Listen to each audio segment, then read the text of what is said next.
எத்தனை பேர் இந்த வார்த்தைக்கு ஆமென் சொல்றீங்க?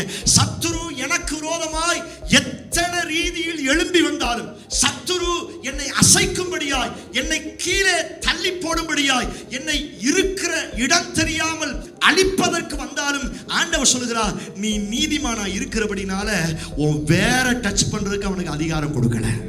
எத்தனை பேர் ஆமென் சொல்றீங்க?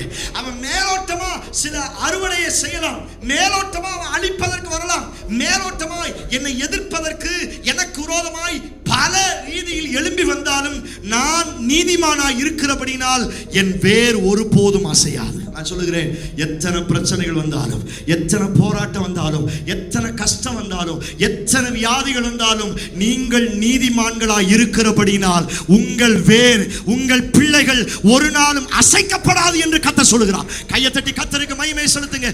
நீங்கள் அசைக்கப்பட மாட்டீர்கள். உங்க வேரை அவனால் அசைக்க முடியாது.